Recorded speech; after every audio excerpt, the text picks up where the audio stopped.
Here's one, and I'm sure Dave Portnoy will be watching closely. New Mexico, Michigan.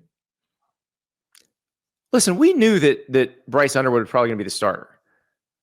But on Monday, they officially announced it, which I don't know. You tell me, did you think they were actually going to officially announce it? Or did you think they were just going to let it go and he was going to run out there first? I thought it was going to be he just runs out there first. Yeah, I don't know. I haven't really given much thought on will an announcement come or who's it going to be. I've been operating under the assumption that he was going to be the starter for months.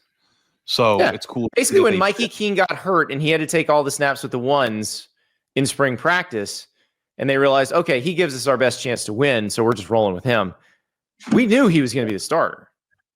Do you think there's a correlation between announcing it publicly and confidence or announcing it publicly and team functionality? Or do you think that those are just media contrived talking points? I think it's media contrived because, listen, every team knows who the guy is going into, well, not every team. Right? You always talk about the 2015 Ohio State team, but most teams going into the week of the game know exactly what's going to happen, whether that's going to be this guy's the starter, he's taking all the snaps with the ones, or if two guys split snaps with the ones in practice. The players all know this. So whether they announce it to us or not is really irrelevant. But this is one where I do think it is showing confidence in the guy, but also, think about this, Ari, because we're now in this different world where, like, I'll go back to, this is something that's been an NFL debate this preseason, the Anthony Richardson thing with the Colts, where the Daniel Jones gets picked as a starter, and you have this all revisionist history. You have the Colts GM, Chris Ballard, has said, since the end of last year, like, oh, I shouldn't have played him right away. But like they drafted him 4th overall a couple of years ago. And when they did that, it was like, okay, we got to play him because we drafted him 4th overall. Did you have to play Bryce Underwood because you gave him this record-setting NIL deal? You flipped him away from LSU? Because Bryce Underwood, if he were in Baton Rouge right now, would be backing up Garrett Nussmeier. Yeah. My understanding or my hope would be, and I think part of the reason why, in the NFL, there's a correlation between like money spent and all that is also, too, if you don't think that he is good enough to play, then why is he warranting the 4th overall pick, or why is he warranting a record NIL deal?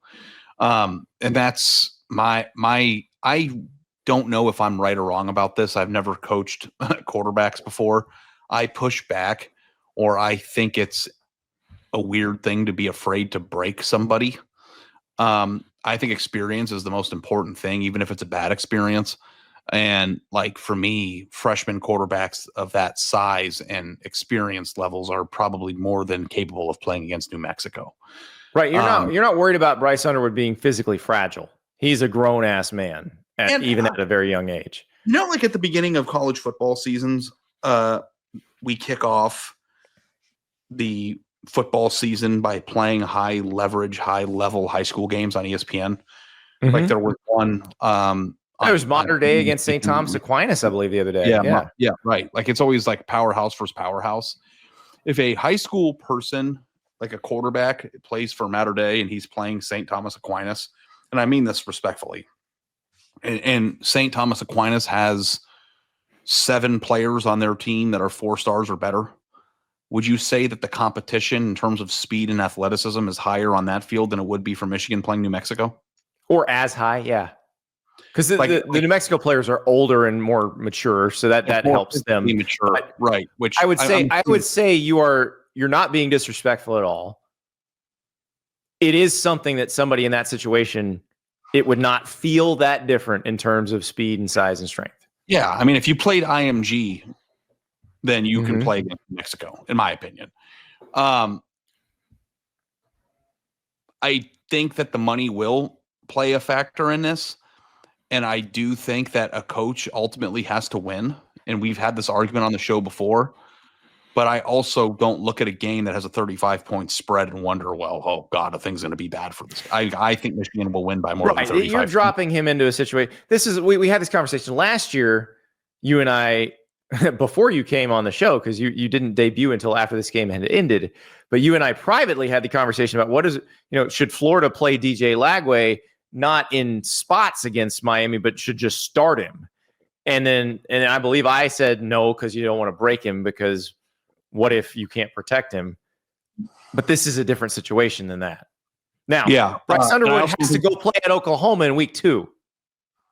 Yeah, and I think this is like, I would much rather him play this game first, let him get his sea legs, get a win under his belt, get some confidence, then go out and go play Oklahoma on the road. A game that I think they will lose. I think they will cover this and they will lose the next week. So you think they cover the 34.5 points? For 34.5 is so many points. I don't care who you're playing.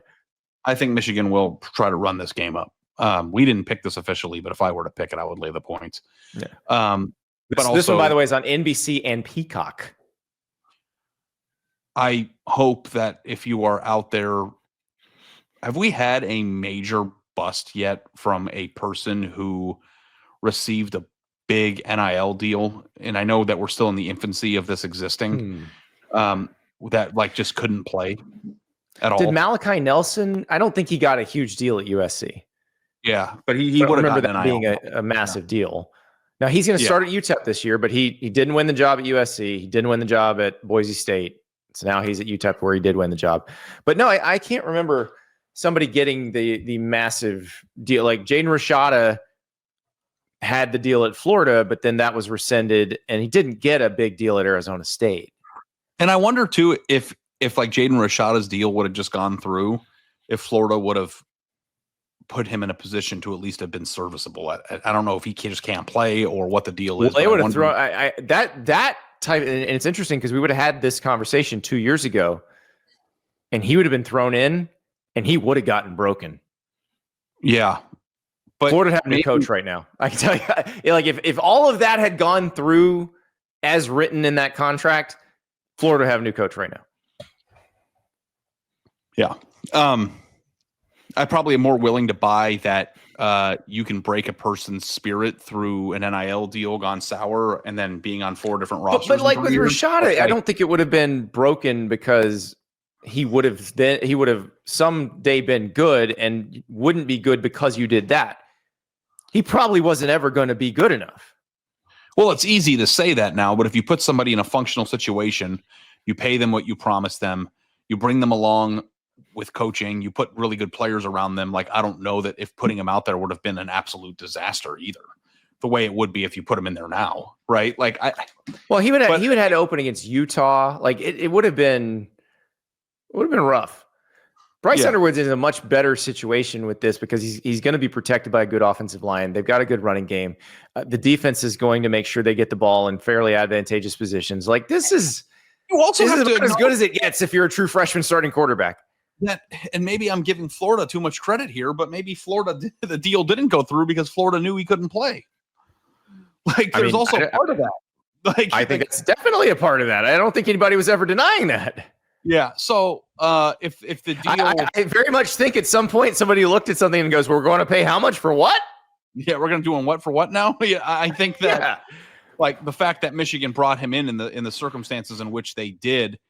Considering too the pedigree of that university in terms of evaluation and development, that they probably have their head on straight. So, and size is a huge deal. I stood next to Jaden Rashada at the Elite 11, and I was a bigger dude than him. Granted, I had a lot more pounds back then, but he wasn't. There are certain level freaks, and I think Bryce Underwood is more freakish than Jaden Rashada would be. You don't walk up to Bryce Underwood and think, "Oh, I hope you can make it through the game." Like you look at that guy and go, "Oh, he's fine." I do wonder if there will be a DJU-ish type prospect who is huge, who commands because he was a 5-star prospect because of his measurable and developmental aspects, that will garner a Bryce Underwood like deal and will turn out to not be good. Like 100% it'll happen. It's guaranteed to happen, Ari. If you go down the list of quarterbacks that have gotten a big deal, like you think of Bryce, you think of Nico. Who am I forgetting? Who else got big deals? DJ got a big deal. All the ones that are high profile enough to write about before they ever play a snap in college have at least been serviceable. I don't think anybody's been terrible or lost their job, or it's been just a sunken. Nico was a very above average college quarterback last year. Yeah, helped his team. I don't know if they got paid for, His team made the playoffs. Maybe they did get what they paid for. But he never reached the level of stardom that his $8 million deal at the beginning of his term promised. And his career's not over yet. We'll see what happens at UCLA. But there hasn't been an absolute dumpster fire yet either. But there will be. I don't think it's going to be Bryce Underwood, but there will be one at some point down the road. Bryce Underwood took the job. Didn't Bryce Underwood take the job once he had to play when Mikey Keene got injured and everyone was like, holy shit, this guy has to play? Yeah, because I think if Sharon Moore thought Bryce Underwood needed more time, they would have tried to make sure they got Keene ready. They went out and got Jake Garcia, who's been at a bunch of different places. They would have done something else if they thought he wasn't ready. Yeah, I've been operating since spring practices if he's ready. If you're a Michigan fan, you probably feel pretty good about the circumstances in which he is starting as a true freshman. It feels less forced. It feels more like he forced them by being good.